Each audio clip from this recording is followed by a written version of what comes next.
नमस्कार दोस्तों, स्वागत है आप सभी का स्टडी विद ज्ञान प्रकाश में। दोस्तों आज है 29 जुलाई। शुरू करते हैं आज के टॉप करंट अफेयर्स।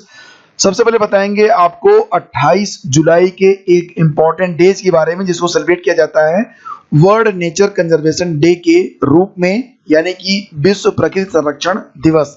यह हर वर्ष 28 जुलाई को मनाया जाता है। और जैसा कि हम लोग जानते हैं, धरती पर जो भी रिसोर्सेज हैं जीवन के लिए जो आवश्यक है वो सारे रिसोर्सेज लिमिटेड हैं। अगर उसका हम लोग बहुत ही मितव्ययिता के साथ उसको उपयोग नहीं करेंगे तो एक दिन रिसोर्सेज समाप्त हो जाएंगे। लाइक एज अगर आप जो खनिज तेल होता है उसका उपयोग करने में हमें बहुत कम समय लगता है, प्रकृति ने उसे लाखों वर्षों में बनाया है। इसी प्रकार से वाटर, एयर, सॉइल, ट्रीज, मतलब हर चीज के संरक्षण के लिए वर्ल्ड नेचर कंजर्वेशन डे मनाया जाता है। और अब तक पृथ्वी के संरक्षण के लिए दो सबसे इंपॉर्टेंट जो समिट हुए हैं वो कौन कौन से हुए? एक तो हुआ था 1992 में, 1992 में ब्राजील में मनाया गया था पृथ्वी दिवस।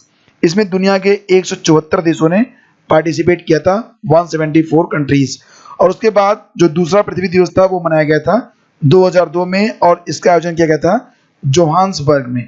और यहाँ पर हमने ये माना था कि कुछ ऐसे नियम कानून होंगे जिनका पालन करके ही धरती को बचाया जा सकता है, और इसीलिए वर्ल्ड नेचर कंजर्वेशन डे ये प्रतिवर्ष 28 जुलाई को मनाया जाता है। अब बात करेंगे ट्यूनीशिया के बारे में। तो Tunisia interior minister named new PM to form government in a month. जैसा कि आप लोग जानते हैं, ट्यूनीशिया के जो पुराने प्रधानमंत्री थे उनका नाम क्या था? एलिस फाक। तो एलिस फाक ने कुछ पॉलिटिकल वजहों से इस्तीफा दे दिया था, और अब जो ट्यूनीशिया के नए प्रधानमंत्री बने हैं ये कौन है? ये हैं हिचेम मिचिची। नाम याद रखिएगा, हिचेम मिचिची बन गए हैं ट्यूनीशिया के नए प्रधानमंत्री। तो ये फैक्ट भी काफी इंपॉर्टेंट है, आपको पता होना चाहिए। आगे बढ़ते हैं और बता दें आपको कि vice admiral M A Hampiholi, ये तस्वीर देखिए। अब ये बन गए हैं INA के कमांडेंट। INA मतलब इंडियन नेवल एकेडमी। तो इंडियन नेवल एकेडमी के जो नए कमांडेंट होंगे वो बनेंगे vice admiral MA Hampiholi, और ये स्थान लेंगे किसका? वाइस एडमिरल दिनेश के त्रिपाठी का। ठीक है, तो ये कुछ इंपॉर्टेंट फैक्ट हैं जो कि आपको पता होने चाहिए। अब कुछ इंपॉर्टेंट MCQs। हाल ही में वर्ल्ड हेपेटाइटिस डे ये कब मनाया गया? मैंने इसके बारे में पहले भी आपको बताया था कि वर्ल्ड हेपेटाइटिस डे ये प्रतिवर्ष मनाया जाता है 28 जुलाई को, यानी कि उसी दिन जिस दिन आप विश्व प्रकृति संरक्षण दिवस मनाते हैं, सेम डे में ये डे भी सेलिब्रेट किया जाता है। अब यहाँ पर जो इंपॉर्टेंट है वो आप जान लीजिए कि इसकी जो थीम है 2020 की वो काफी इंपॉर्टेंट है, और थीम है hepatitis free future. Hepatitis free future ये 2020 की थीम है। और वर्ल्ड हेपेटाइटिस डे ये सेलिब्रेट किया जाता है किसके द्वारा? तो ये मनाया जाता है WHO के द्वारा। और ये क्यों मनाया जाता है? तो दोस्तों आपको पता होना चाहिए कि 28 जुलाई को ही नोबेल विजेता डॉक्टर बारूक ब्लमबर्डो, नाम है इनका डॉक्टर बारूक ब्लमबर्डो, तो इनका जन्मदिन होता है, और इन्हीं के जन्मदिन पर मनाया जाता है वर्ल्ड हेपेटाइटिस डे। निर्यात को बढ़ावा देने के लिए भारत कहां पर कपास गोदाम खोलने जा रहा है? तो निर्यात को बढ़ावा देने के लिए भारत जो है अपना नया गोदाम खोलने वाला है। कहां पर? तो देखिए, मालदीव पे मत जाइएगा, सही जवाब बनेगा ऑप्शन बी, वियतनाम में। ठीक है, तो ऑप्शन बी इसका सही जवाब है, वियतनाम। मौसम का पूर्वानुमान प्राप्त करने के लिए किसने मौसम नामक मोबाइल एप्लीकेशन लॉन्च किया है? तो मौसम नाम का एक मोबाइल ऐप है, और इसे लॉन्च किया गया है डॉक्टर हर्षवर्धन जी के द्वारा। डॉक्टर हर्षवर्धन, इनके बारे में आप लोग जानते होंगे, ये मिनिस्टर ऑफ हेल्थ और फैमिली वेलफेयर है, और इनका जो चुनाव क्षेत्र है वो है चांदनी चौक। ठीक है, तो ये जरूर आप याद रखना, ये डॉक्टर हर्षवर्धन जी के द्वारा लॉन्च किया गया है। और ये जो ऐप है ये भारतीय मौसम विज्ञान विभाग के द्वारा बनाया गया है, और इसे जो है ICRIST के डिजिटल कृषि और युवा पुणे के द्वारा, और इसी के साथ भारत मौसम विभाग ने मिलकर बनाया है। तो ये सारे फैक्ट आपको पता होने चाहिए। BIS केयर ऐप किस मंत्रालय ने जारी किया है? BIS air app. तो ये किस मंत्रालय ने जारी किया है, ये क्वेश्चन आपका है और इसका सही जवाब होगा ऑप्शन ए। BIS को जारी किया गया है उपभोक्ता मामले, खाद्य और सार्वजनिक वितरण मंत्रालय के द्वारा और इसका उपयोग ISI चिन्हित और हॉलमार्क वाले उत्पादों की प्रमाणिकता को जांचने में किया जाएगा। तो सही जवाब है ऑप्शन ए। अब यहाँ पर कुछ फैक्ट हैं, उसको देखते हैं और नीचे आपको दिया जाएगा कथन कि कौन सा सही है और कौन सा गलत है। राज्यपाल राज्य का संवैधानिक प्रमुख होता है। वह मंत्रिपरिषद की सलाह से कार्य करता है, परंतु उसकी संवैधानिक स्थिति मंत्रिपरिषद की तुलना में बहुत सुरक्षित है। क्या ये सही है? जी हाँ, ये बिल्कुल सही है। 7वां संशोधन जो कि हुआ था 1956 में, उसके तहत एक राज्यपाल एक से अधिक राज्यों के लिए भी नियुक्त किया जा सकता है। ये दोनों फैक्ट यहाँ पर डिस्कस क्यों किए जा रहे हैं? क्योंकि अभी हाल ही में मध्य प्रदेश के जो राज्यपाल थे लालजी टंडन जी, उनका निधन हो गया है और अब उत्तर प्रदेश की जो राज्यपाल हैं आनंदीबेन पटेल जी, अब इनको दो राज्यों की जिम्मेदारी सौंपी गई है। 2 राज्यों का राज्यपाल इन्हें बनाया गया है।